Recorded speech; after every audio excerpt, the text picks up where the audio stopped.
สบายดีเนาะสบายดีพี่น้องพ่อแม่สุขุสุคนเนาะมาพบมาพอกับสีประไพสิงห์วรเดชอยู่บอนนี้ที่ซองสีประไพสาวนาพาเลาะเนาะเมื่อนี้พาพี่พาน้องเขาป่าหาติดจักรจันจักสีได้หรือบ่เสียงซิงเงียบเพราะว่าช่วงนี้กาค่อนข้างที่จะจักรจันออกเนาะก็เลยเด้น้องเห็นไม้คันทวนให้แล้วก็พากันมาเลาะติดอยู่นี่แหละอยู่ดอนข้างๆหน้านี่แหละสิพ่อได้กินอยู่บ่บุ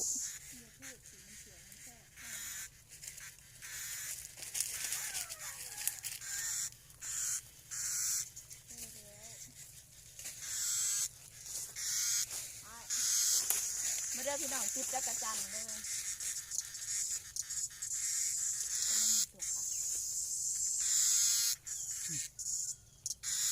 นี่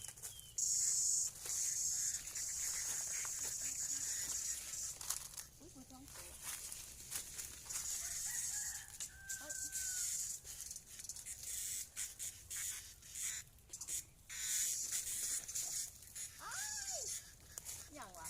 นี่แปลงนั่นนี่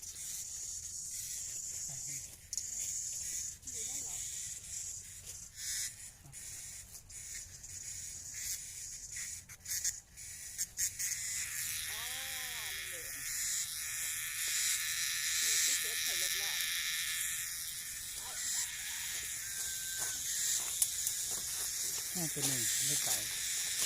นี่ละพี่น้องเลยติดจักรจันอันนี้คือบางตังเนาะตังคือคนไปว่า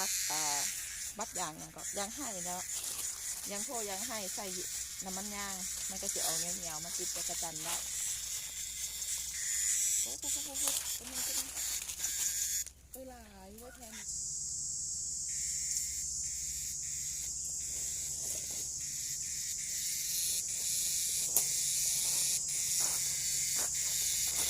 เด็ก2 โตพี่น้องน้องใต้เมื่อป่าเนาะอยู่คนเดียวพอเห็นจักรจันหลายคนเลยบุเมื่อ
หลายค่ะ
นี่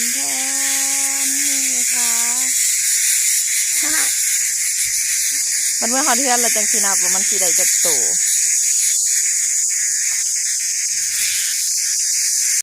ตอนนี้มาหอดเทือนหอดซ่านเนาะเขาก็สิเริ่มนับรุ่นกันเบิ่งว่าใครสีใดจะโตมากาลง2 3 4 6 8 10 12 14 16เดี๋ยวร้านใส่ก่อน18 19 22 24 26 27 28 29 30นับไปเรื่อยๆเนาะรุ่น ทั้งแมงอีทั้งจักรจันทร์ใส่น้ำกันไปเลย38ร้อยหนึ่งเดี๋ยวร้อยเสย102 103 104 105 106 107 108 110 11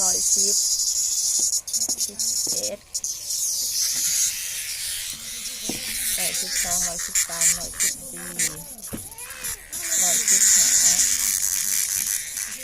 116 117